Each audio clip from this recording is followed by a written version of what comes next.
कई बार हम अपने जीवन में कोई न कोई ऐसा फैसला ले लेते हैं जिसे लेकर हमें जीवन भर पछतावा होता रहता है। कुछ का प्रभाव थोड़े समय तक ही रहता है तो कुछ को हम जिंदगी भर नहीं भुला पाते।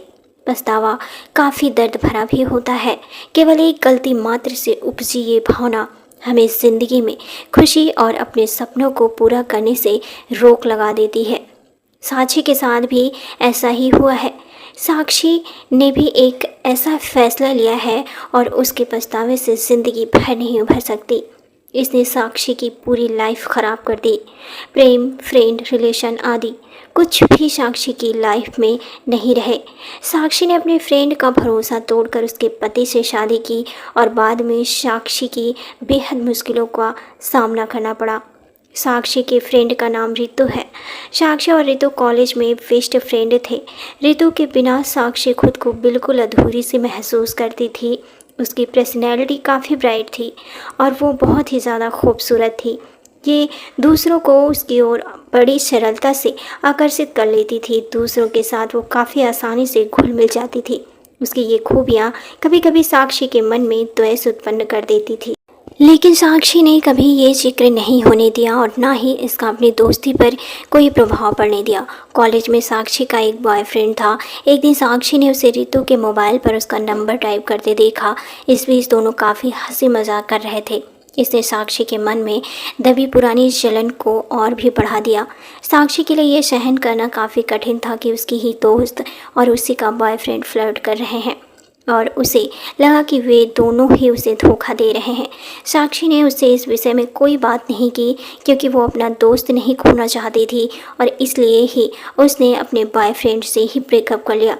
कॉलेज समाप्त होने के कुछ वर्ष बाद दोनों फिर से एक ही शहर में नौकरी करते मिले और फिर से पहले की तरह साथ में समय बिताने लगे। उन दोनों की दोस्ती पहले से भी ज़्यादा गहरी हो गई थी। वे दोनों साथ में पार्टी करते थे, शॉपिंग पर जाते थे और आवश्यकता के समय हमेशा एक दूसरे के लिए मौजूद रहते थे। असफल रिश्ते में रहने के बाद साक्षी खुद को नॉर्मल ट्रैक पर लाने की कोशिश कर रही थी। फिर एक दिन साक्षी रितु के पति से मिली। उसका पति बहुत ही स्मार्ट था और उसे देखते ही साक्षी को जलन होने लगी कि रितु को इतना अच्छा पति कैसे मिल गया। ये चौंकाने वाली कोई चीज़ नहीं थी, लेकिन साक्षी उसकी ओर आकर्षित हो गई थी। वो बार बार यही सोचती रहती थी कि मुझे इतना अच्छा साथी क्यों नहीं मिल सकता। दोनों प्यार में डूबे हुए थे और ये चीज़ भी साक्षी को परेशान करती थी। और एक दिन वो हुआ जिसने सब कुछ गलत होने की शुरुआत कर दी। साक्षी रितु के घर गई थी। रितु ने साक्षी से कॉफ़ी के बारे में पूछा और वो कॉफ़ी लेने किचन में चली गई थी। उसका पति अकेले था। दोनों के बीच अजीब सा टेंशन महसूस हुआ और अचानक दोनों ने एक दूसरे को किस किया। साक्षी का दिल तेजी से धड़कने लगा। रितु लौटी तो दोनों नॉर्मल ही व्यवहार करते रहे। उस दिन के बाद साक्षी और उसके पति के बीच कॉल और मैसेज होने लगे और इसके बाद चीज़ें और भी बढ़ती गईं। एक दिन दोबारा से साक्षी रितु के घर गई। इस बार उसके पति ने मिलने के लिए उसे घर बुलाया था और रितु किसी काम के लिए बाहर गई थी। वे दोनों बेडरूम में संबंध बना रहे थे। तभी अचानक से रितु आ गई और उसने दोनों को संबंध बनाते देख लिया। ये सब देख उसका चेहरा सफ़ेद पड़ गया और उसकी आंखें आंसुओं से भर गईं। वे गुस्से में वहाँ से चली गई। साक्षी कपड़े पहनकर उसके पीछे भागी। उसने साक्षी को पलट कर देखा तो उसकी नज़रों में धोखे का दर्द और दुख नजर आया। साक्षी के कदम वहीं रुक गए। इसके बाद उसकी मुलाकात नहीं हुई। फिर उससे साक्षी ने कई बार कांटेक्ट करने की कोशिश की, लेकिन कुछ काम नहीं आया।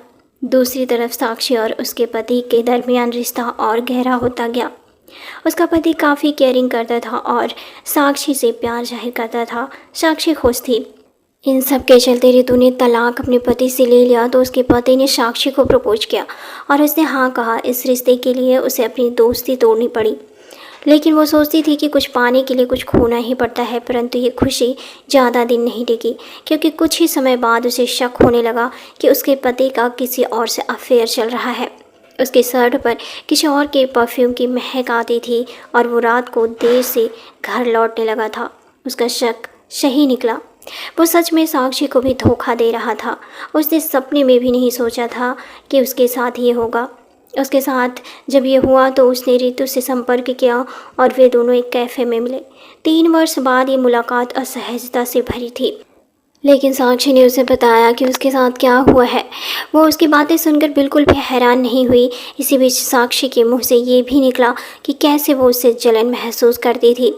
फिर उसने उस घटना के बारे में याद दिलाया जब कॉलेज में रितु उसके बॉयफ्रेंड के साथ फ्लर्ट कर रही थी।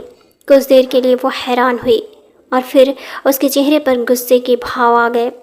उसने बताया कि वो उसके बॉयफ्रेंड से नहीं बल्कि उसके दोस्त की ओर आकर्षित थी और उसे इम्प्रेस करने के लिए ही वो उससे सहायता मांग रही थी। सच सामने आ चुका था और साक्षी के पास कहने को और करने को कुछ नहीं बचा था, और जिसकी वजह से जलन थी वो बयान नहीं कर सकती थी कि उसे कितना पछतावा हो रहा था। लेकिन वो ये भी जान चुकी थी कि अब कुछ तबाह हो चुका है और अब कुछ नहीं बदल सकता, और साक्षी आज भी अपने पछतावे की आग में जल रही है। उसने रितु के पति को तलाक दे दिया और खुद अकेले जी रही है, अपने पछतावे की आग में जल रही है। और रितु ने दूसरी शादी कर ली और वो अपने पति के साथ खुश है, और साक्षी अपनी जलन के चलते अपने दोस्त को भी खो दिया और अपनी इज्जत भी, जिसके लिए वो खुद को कभी माफ़ नहीं कर सकती। दोस्तों, ये थी ऐसी दोस्ती की कहानी जिसने जलन बस अपना सब कुछ खो दिया। दोस्तों, ये कहानी उत्तर प्रदेश के मुजफ्फरपुर की सच्ची कहानी है। दोस्तों, कहानी आपको कैसी लगी हमें कमेंट में ज़रूर बताइएगा, और इस कहानी से आपको क्या सीख मिली हमें ज़रूर बताइएगा। और ऐसे ही घटनाओं की तमाम जानकारी पाने के लिए हमारे चैनल को ज़रूर सब्सक्राइब कर लीजिएगा। जय हिंद।